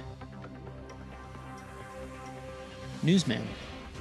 I'm a newsman, It's duly noted. like Chris Mortensen. Rest in peace. Yeah. Poor more. National Poutine Day.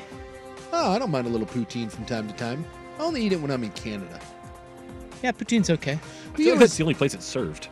Oh, you can find it other places. I know other places have it, but that's it's a real big deal up there. Whenever we go up, we always end up with there's a I guess with our late night food shacks, like theirs are poutine. You can get a lot of late night poutine, like a 1:30 in the morning drunken Canadian poutine. Whoa. Canadian what? Whoop poutine. That's good. It's a nice little thing up there. Canadian poontang. Nope. Can I say that? That's something to. Although I think that is I don't also. know. I think that's also available on the streets of Vancouver. Not that I would Probably. know, but just saying. So it's like a sweet potato pie, except without the crust. Why is it called sweet potato poo? Because that's what my mother told us it And was. when mommy says that's what it's called, And so that's there what you go. it's There it called. The key is though. That's from the Today Show. Yeah, the key is with the poutine though is that you need proper distribution. Otherwise, it gets soggy real fast. Is that a bit like nachos? Yes, this is to your platform of what 33% less tea, loud mufflers, and no turning planes around. And a 4-day work week. And a 4-day work week. One of mine is going to be we have got to stop building up when it comes to nachos and poutine and snacks. We need to build smarter. We got to go out. You need larger surface area, spread out. We got to go east-west, not north-south, because when you go north-south, you ruin half of your treat. Everything gets on top, and either stuff gets soggy or the bottom stuff gets nothing. Go out, not up. It's also National Sportsmanship Day. All right. So shout out to all you sportsmen. Remember that stupid commercial where the kid's like, "Coach, I touched it," and then everyone hates the kid, and then the kid, the coach has to go tell the ref that he touched the ball that went out of bounds. No. You don't remember that? Nope. They did these sportsmanship pass it on ads. Yeah. And it's like the championship game, and it goes off at the other team. Was that an LDS PSA? No, it's just sportsmanship. It was like sportsmanship, pass it on. And the kid goes over to his coach, and the coach is drawing up the winning play. And Jamal or whatever is sitting there, and he's like, Coach, I touched it. And the coach is like, shut up, dude. It's our ball. He admits the ref got the call We're about to wrong. win the whole thing. And he's like, Coach, I touched it. And the rest of his team is like, I'm going to kick your ass.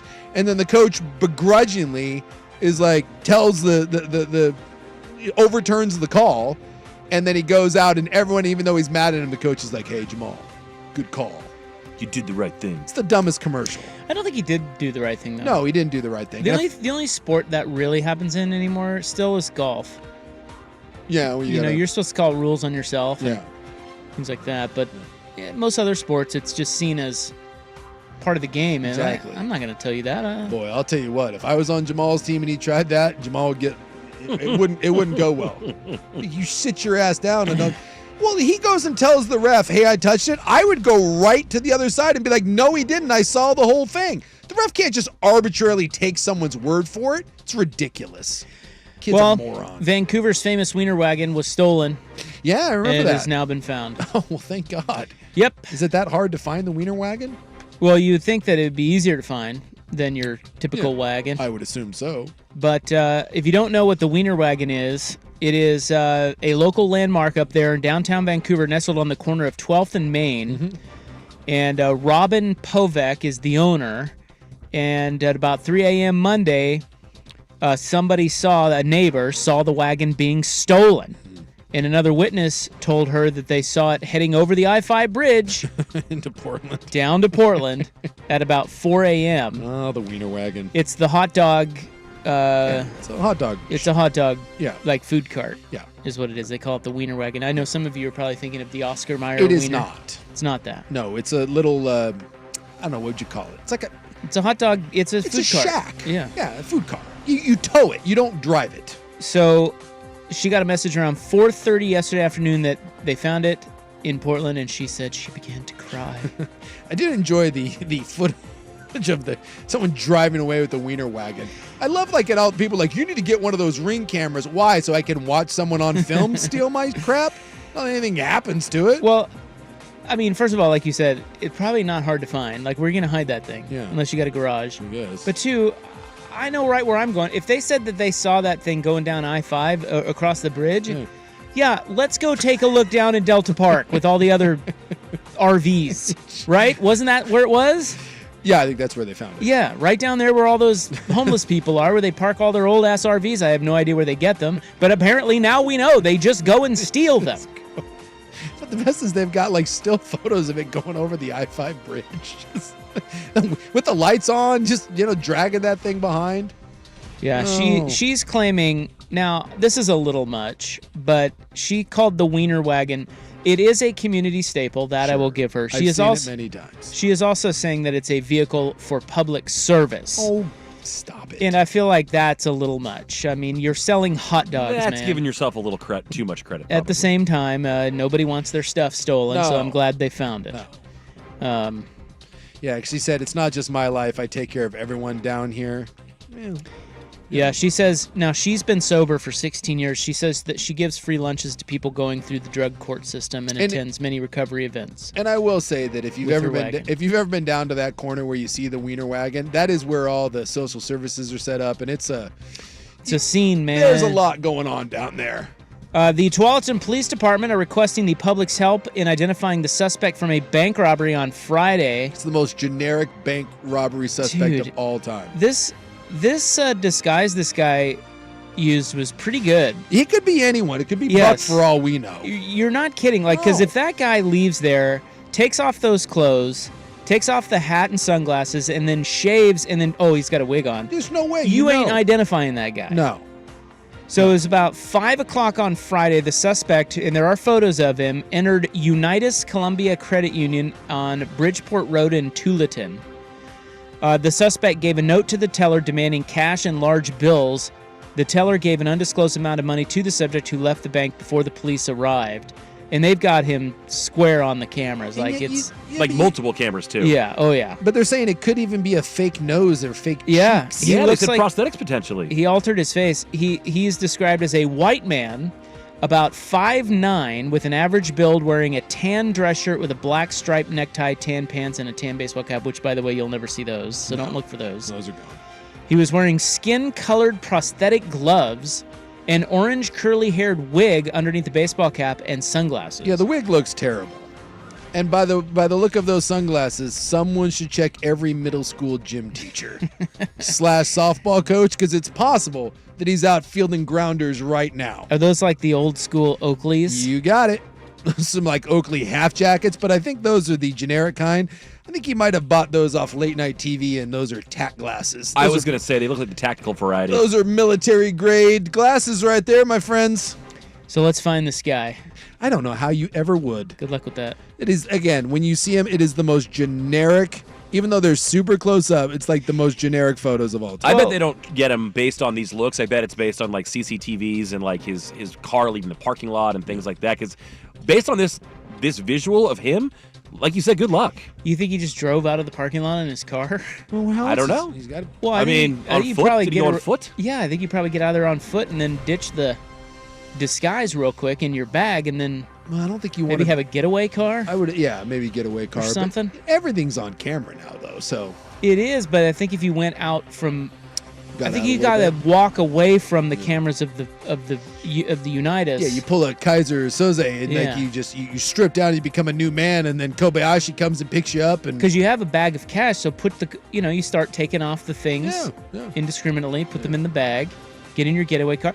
You know who's gonna catch this guy? Like he just got away with, I don't know how much money, but I've always he wondered might have this, got away with it. and in no way am I condoning anything, but I've always wondered, could you get away with robbing a bank? I think he might have. I know. I'm just saying, like that is. No, I couldn't. Yeah, I because think I'm you- an idiot. I think you could. I You're bet a you smart could. guy. I think you could. As long as you don't Google the things on your computer and stuff like that. Well, I tell you people what, will if I get had a- caught based on that. If I had a Groundhog Day situation, Bill Murray style, where nothing you do matters, dude, I'm 100% robbing. You're banks. trying that? Yeah, I want to see what I can do. I listened to a pretty compelling podcast about a dude up. I think he was from Renton, who robbed a bank and then he hopped with an inner tube into like the Columbia River and disappeared. And they called him DB Tuber because he was like in an inner tube. And he got away with it for years, and then I think finally got caught like 7 or 8 years later. Well, the problem with these guys, DB Tuber. this is like the guy from Kansas City. The problem with these guys is they're going to keep going. They're going to do it again. Yeah, again. Don't do it. Don't get greedy. So I'm saying one and You done. got away with it. One and done. Go buy your wife something nice with that stolen cash. Do you think anyone has ever just stole, like, let's say you steal like 20, because that one dude was getting decent chunks of cash. I think at one time he got like 100 and something thousand. Yeah, he did. I think anyone's ever just robbed one is like, I'm done. Or if you rob one, you're like, it's like tattoos. Like, I'm not stopping at one. No, I don't think they ever stop, but I think that's why you get caught. That's why you get caught. You got to have the discipline. You got to be able to That's walk right. away. Or just go every 10 years or something. Gives you something to look forward to. There you go. Or just steal the Wiener mobile and no one cares. All right, up next, a local company is no more. It is 4:50 on The Fan. This is the Fan's Window into Sports. A view into today's top stories. Brought to you by Window Nation. Online at windownation.com. Do I think Russell Wilson is option 1A for these teams? I don't think that. Do I think he's an option across the board because of his situation? I do think that. I think that's how teams are looking at it, and we'll see how it all plays out. That's Adam Schefter talking about, of course, Dangerous and where he may go. Well, and again, he could take a league minimum. He could sign for $1 million and still get paid his buku bucks from Denver, and so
Okay, we don't have time at the moment, No. but we need to go over what he did. Mhm. He robbed a Brinks truck, as Buck said, and he got away with over $400,000. Yeah, I guess he was trying to use a jet ski, but it wasn't working out, so he just switched to tubes. The podcast series I listened to, it was probably 4 or 5 episodes, and I think had interviews with him, and he went into great detail about all his plans, and it was pretty fascinating. Well, he's now out. He served 6 years, Yeah. and he's now a motivational speaker. Former college football player too, I think. Yeah, he played college football. He's trying to motivate To young not- bank robbers. Well, I mean, he got away with it briefly, right?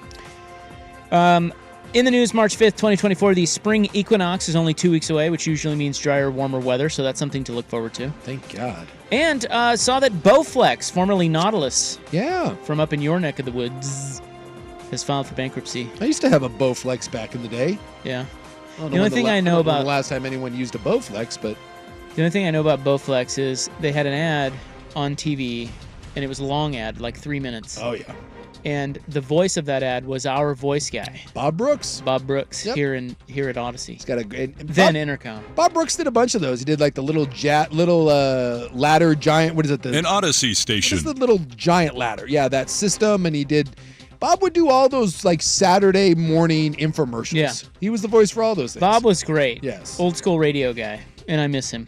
Yeah. I hope he's doing good. my senior year in high school, our one of our football coaches, who was like the old school gym teacher, I think he was involved with them because he somehow used the school funds to buy, like, instead of having weights like in our weight room, he bought like 10 Bowflexes. So we all had, like, my senior year, we like worked out on Bowflexes. I don't know. And then somehow over the years I ended up with one. I don't know how, but I had one at one point in my garage, and God knows what I did with it. So they've also announced, so they're selling to a Taiwanese company, and they have announced over 200 layoffs next month in Vancouver. No good. Mm. You don't want to see anyone go through hard times. I thought the home exercise business, like during COVID, that thing was a booming. Yeah, but not anymore, because isn't Peloton struggling too? Yeah, well, I think, like, I know during COVID, everyone was building home gyms and all that stuff, and now I think people are just going back to gyms. Well, Peloton like ate a kid or something, right? They ate a kid? Yeah. Well, Didn't one of the things, they killed Mr. kid? Big on Oh. Sex and the City. No, I think a kid got hurt on a Peloton. Oh, I don't know. Or something. Really? There was something going on with the Peloton. The recall and... For a while there, the Peloton was all the rage. Yeah, they were expensive though, weren't they? Very much so. Which I always kind of laughed at because, you know, you can just buy a bike and ride that way. What? What are you talking about? Thousands of dollars to ride in one spot. That's why I always had a hard time joining a gym. Yeah. What? Yeah, because it's like... I mean... There's a lot of hills and... That is true. You can go outside. It's I tend sunny. I tend to like gyms. I think they make sense for me. Things you can lift. The bicycle thing, not so much. All right, that is it, bitch. In the news, March 5, 2024. The Hot 5 at 5 is next. We have serious, very serious sports news, and we will get to it when we return on The Fan. I'm going to kick your ass, you little bitch. Texting enrolls you in reoccurring automated text messages. Consent not required to purchase. Message and data rates may apply. Hey, Dan, how you doing? Haven't seen you around the gym for a while. Yeah, I've really fallen off. Since I turned 40, I just don't get the results I used to get. Could be lower testosterone. Lower T. Yeah, I went through it a while.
Tuesday, it's your sports bros, Rop and Sook. My name is Rop. And there's Big Sook right over there. Right here. Without it. We suddenly have a lot to get to. Fan combine results from 2013. For some unknown reason. Well, no, there's a major reason. It's been 11 years and people need to know. Yeah. People demand. Well, every so Joe often, Fisher claims he can run a 5.2740. Yeah, every so often we get someone that gets a little big for their britches and they need to be brought into reality. So what I wanted to do was go back to the old fan combine, and I was poking around here at the building to find out if anybody kept those results. Well, apparently they were on my old Twitter, and Rashad Taylor went back and got them. And so he sent them to me. So now we can compare. We can see just how plausible it is. Yeah. That Joe Fisher could run a 5.2740. And my plausibility meter is much like Swag when he said he could squat 300 pounds, 0.0. We will talk about DB Tuber, DB Tuber. Are you okay? Yeah, I'm good. Yeah. Having a Jared Goff moment, are you? And then where a guy got stung in the beanbag by a scorpion. Ooh.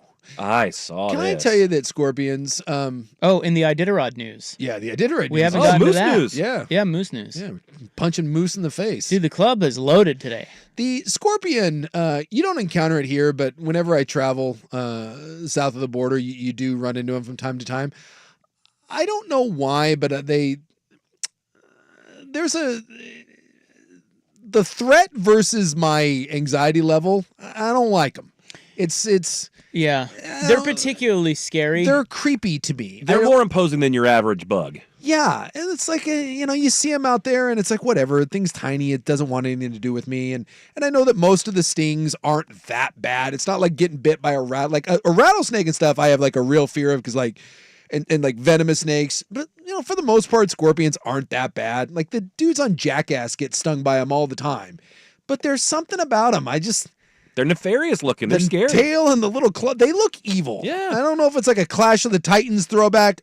Imagine if you blew up a scorpion to 10 times its normal size. Mm-hmm. It's a terrifying thing.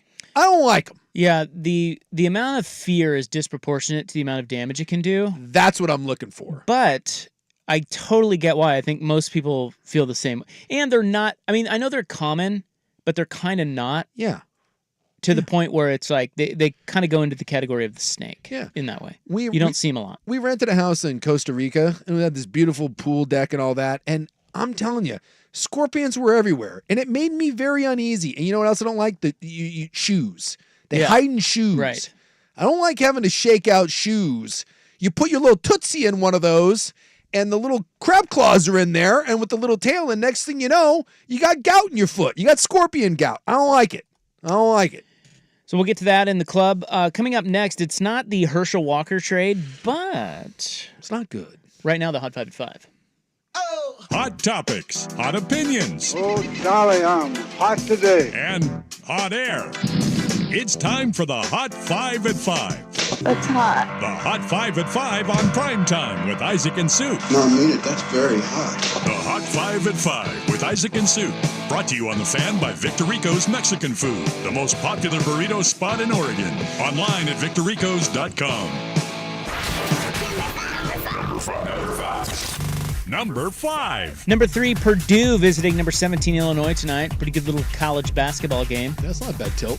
Halftime, Illinois is up 40-34. Oregon, Colorado, Thursday on The Fan. Ducks coach Dana Altman pleading with fans to show up. This is the last weekend of regular season Pac-12 basketball ever. A win would put Oregon in line to grab the 3 seed in the conference tournament. A loss to the Buffs and Utah could drop them back all the way back to the 6 seed. Oregon State basketball today, mourning the loss of former coach Jimmy Anderson, who passed away yesterday at the age of 86. One of the all-time greats. He played or coached in Corvallis for over 50 years. Yeah, Oregon State legend. I know his kid, so the Anderson family, good people.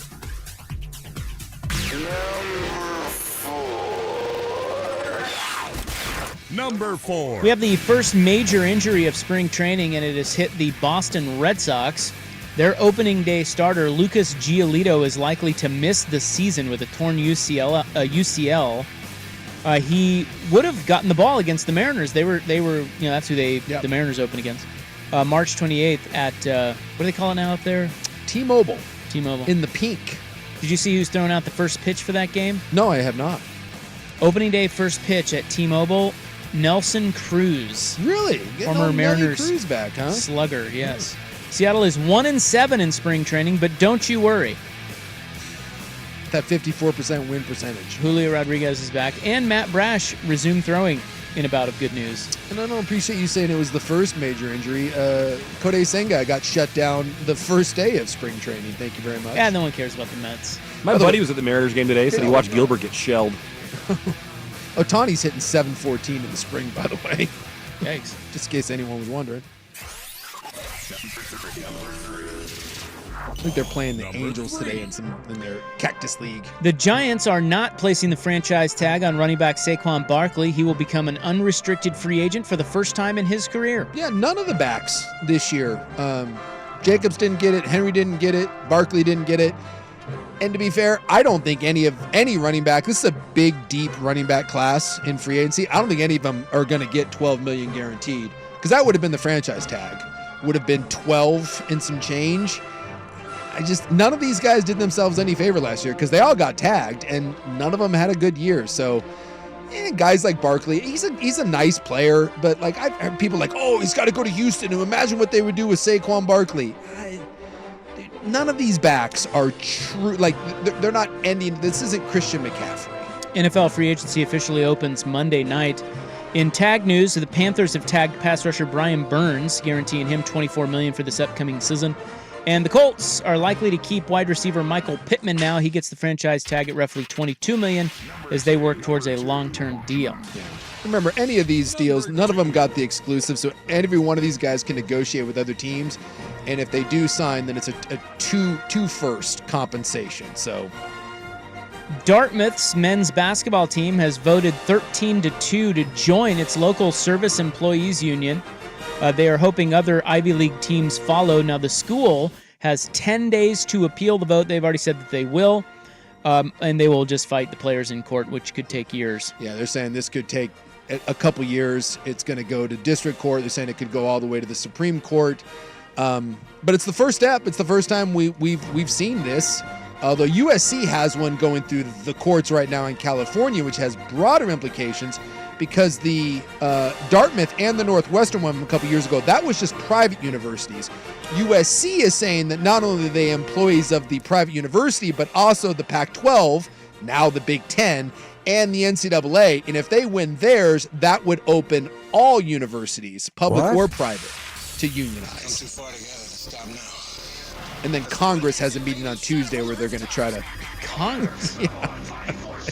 There's like a House committee meeting on Tuesday. It's like their 12th one while they're trying to figure out how to prevent all this. But they even admitted that there doesn't seem to be an easy way to work your way through this. Seahawks have released 3 players today. Safeties Jamal Adams and Quandre Diggs, also tight end Will Dissly. The Jamal Adams era is over. Thank God. Cutting the safeties saves him about $27 million in cap space. Dissly's dismissal saves him about $7 million. Adams played just 34 games in 4 seasons for the Hawks. He made just 10 starts over the last over the Seahawks' last 34 games. He gave up 2 ones and a mid-round pick swap for him, and one of those players turned out to be Garrett Wilson, by the way. Ouch.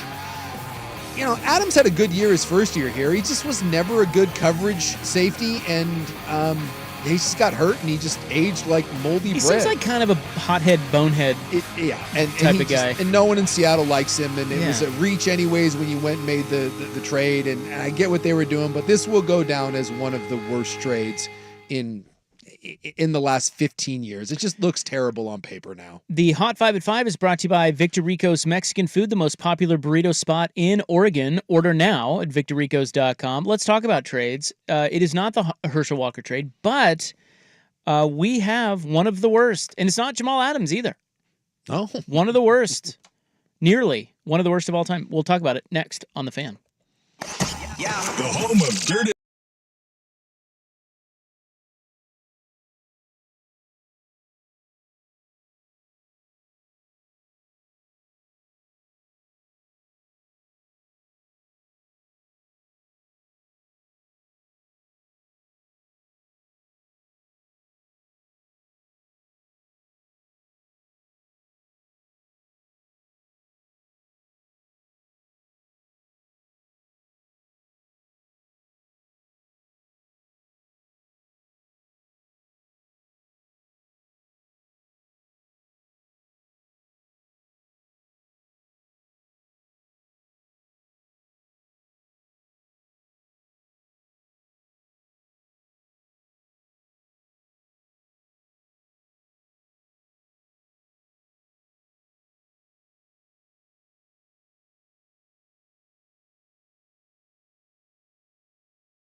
homonews.com.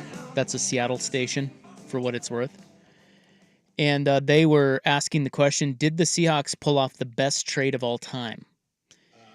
I know where you're going with this. Well, I instantly said no, because the best trade of all time is the Cowboys trading Herschel Walker to the Vikings. Yeah. And then I got to thinking, I'm like, well, I tell you what, that Russell Wilson trade, I don't know if it's the best trade, but it's certainly one of the worst. Yes. So a trade, this is why I think the Herschel Walker trade is the best and worst, because both sides, Dallas ended up winning multiple drafting like 8 guys. Yeah, it was winning multiple titles. One of the cornerstones of building that team. But on the other side, it's not like Herschel Walker went to Minnesota and was great. Yeah. He had the most rushing yards he had was 825 in his 3 seasons. He was gone in 3 years. Yeah. And they gave up. So the Cowboys got 8 picks from the Vikings for Herschel Walker. 2 1s, 3 2s, and a third. Boy, that is brutal. It's brutal. Yeah. So on both sides, that is the best and worst trade of all time. Yeah. The Seahawks, I don't know that was the best trade or one of the best trades, because the players that they got, no, okay. Who ended up being, because they got Locke. They got Locke and Fant. And right? then the lineman. I don't remember who's gone. I don't remember the lineman they got, but and then all the picks. I'm looking here. Shelby Harris. Yeah, Shelby Harris. That's right. Yeah. And so the players, no, okay. 2 1s, 2 2s, and a 5th. Yeah, I mean it's a good trade. Yes. Don't get me wrong, but that's not one of the best trades of all time. However, I would submit to the court that looking at it from the other side, Denver, that is one of the worst trades of all time. Yes. So a trade can be the worst, but for the other side, not the best. But the trade, the real like shining star trade was the best and worst. Yes. That's how bad that trade was. Yeah. Or, and you could say how good it was. But I don't think this one's commiserate. Do you see what I'm trying to say here? I see what you're saying. Yes. The Seahawks. Yeah, you have to. Did well. In order for it to truly be, you got rooked beyond belief, you have to do something with the draft capital. Yeah. And then to turn it into something. Well, and they have. They got Cross, right? He was one of the picks. Yeah, I haven't seen who this actually turns into. Well, it's Cross and Witherspoon. Okay, well, right. If those are the two that they got out of it, and again, I don't, which was their pick versus the Broncos pick. But yes, you have a tackle for your future and one of the best young corners in the NFL right now. So by that standpoint, absolutely, it's looking better and better. That's looking better. But from and better. Denver's standpoint, that's the worst trade ever. Yes, because Russell Wilson was 11-19 as a starter there. Yep. And they now are on the hook for $85 million. And I cannot imagine it. What is it? Caps $85 million. $85 million dead money. Yep. I can't. Most of all time, it's more than double than anyone else that's ever done. God, they gave up all that to get that. Well, and the really amazing thing that someone pointed out today, his extension hasn't even started yet. The 5 years, $242 million. Like he's just playing on the 2 years that got him here, right? It is the from the Broncos standpoint. Yes, there's never been anything quite like this. That you got nothing from Russ. You got your coach fired. You're eating, like I said, 85 million bucks is going to affect you for the next 2 years. This is beyond atrocious. And again, for Seattle, I don't know if it leads to building any sort of championship like Dallas has, but Seattle, it's looking better and better and better for a guy that you didn't really want anyways. But remember, but that's the thing is, I remember when they traded him, it was a debate as to whether or not they should trade him. Yeah, it was. Now it looks like, of course, they should have traded him, but it wasn't that way. It wasn't that cut and dry at the time. No, it sounds like Pete wanted him and Schneider didn't, or maybe it was the other way around. Like there was some, there was a little bit of a back and forth thing there. And well, the fans wanted to keep him. The offense was ripping. What, didn't they love Russell Wilson up there? Yeah, Russ was, he got more controversial towards the end there, and then he was kind of viewed like a little bit of an Alex Rodriguez sort of thing. But yeah, it was fans had a hard time seeing him go, I think. I think they did too. When that went down, that was a big deal. And I remember being on the air and just simply saying, you don't see Hall of Fame quarterbacks like this. Super Bowl winning quarterbacks still in the midst of their prime getting dealt. You just don't do it. And we at the time thought that Denver had set themselves up to be a perennial Super Bowl contender. Everybody did. 2 years later, you got a fired coach and Russ getting his ass thrown out of town. I mean, a year later. Just for the raw number of the $85 million, I did not think there was any way that they would get rid of Russell Wilson. They would have to just stomach that for at least another year. And that's how bad it was. The Denver said, I don't care. Just we're done. We're over this. But for every good trade, there's a Jamal Adams trade. And by the way, I went back and looked that up. They not only gave up McDougal, they swapped McDougal for Adams, but they also gave up 2 1s and a 3. Yeah, and then like I said, one of those became Garrett Wilson for the Jets, who again, one of the better young receivers. The Walker one, the other one I remember, the Saints gave up their entire draft for Ricky Williams. Oh yeah, good move, Mike Ditka. Oh yeah, their whole draft. They went up and got Ricky Williams. How did Ricky do for them? Ricky was good. Obviously he had some issues there and the suspensions and all that, and it didn't necessarily work out great in New Orleans. He wasn't a bust anywhere. Ricky Williams had a nice career, but he was plagued by injuries, drugs, and anxiety. So it was. He was only there for 3 years. Yeah, was that what it was? And then he ended up having very productive years in Miami. And then the other one that we don't give enough crap for is the 49ers moving up to draft Trey Lance.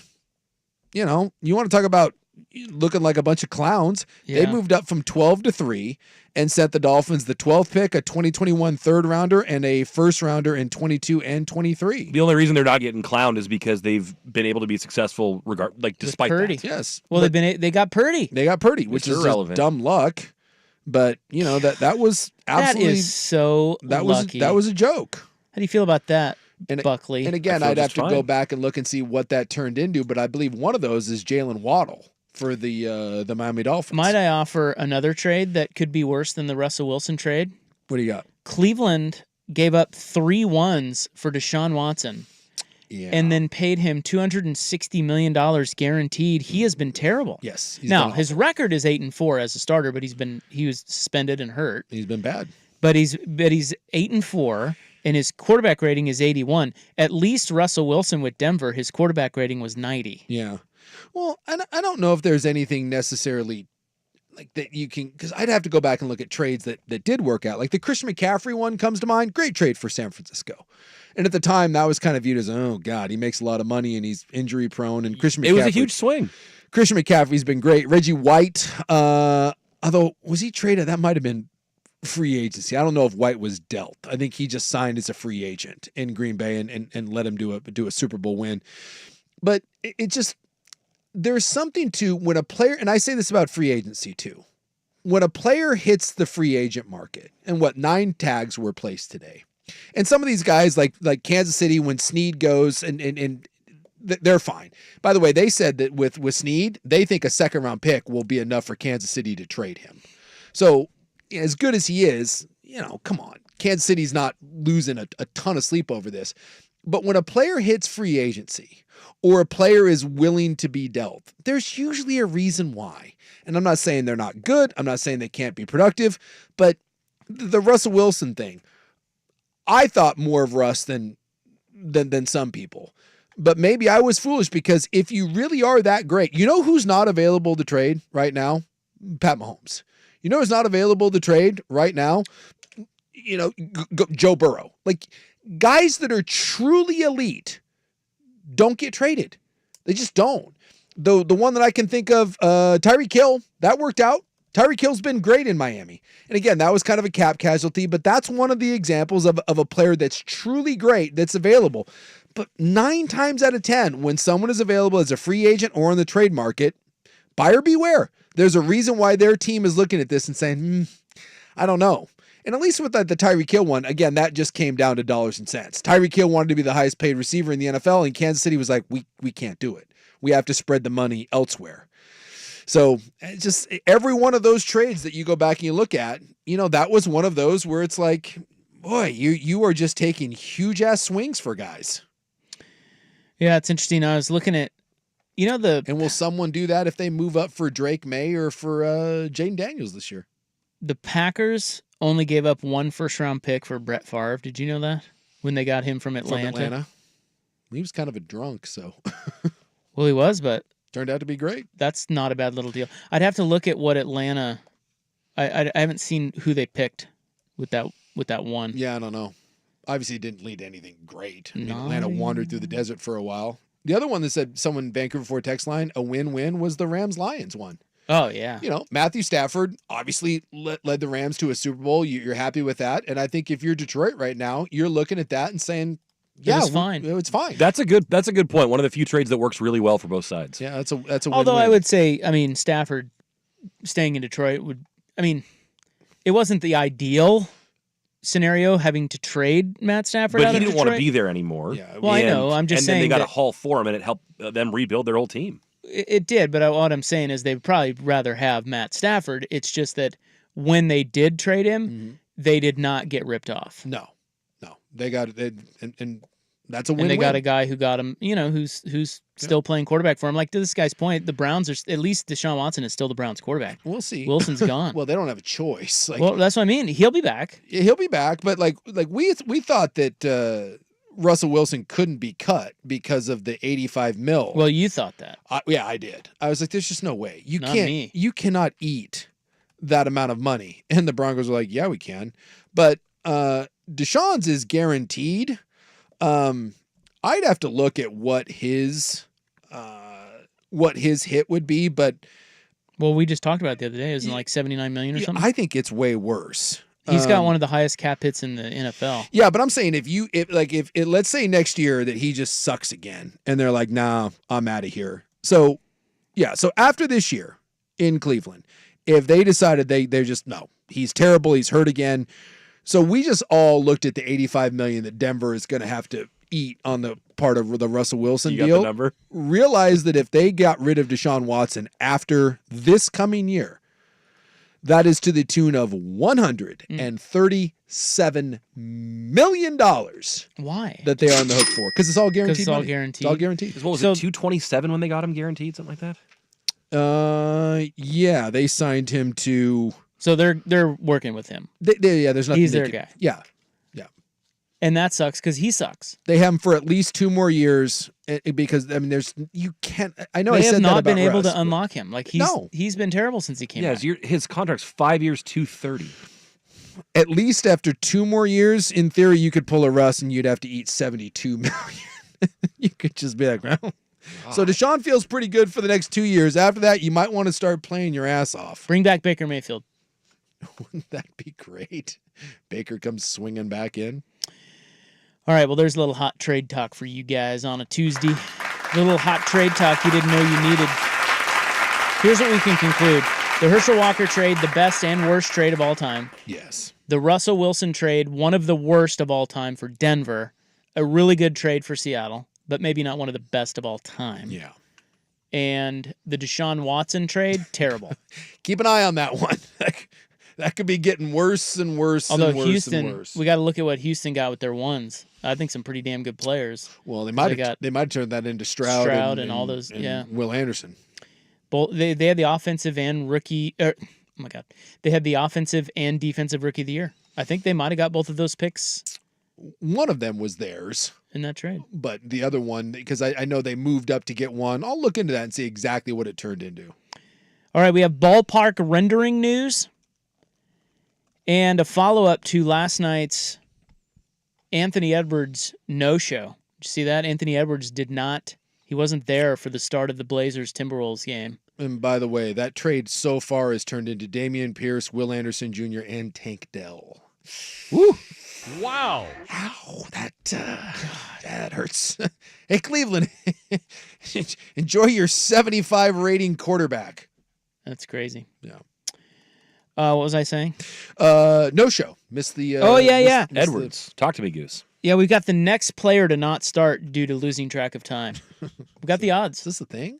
It's a thing. Oh, boy. Here's Buck. Now,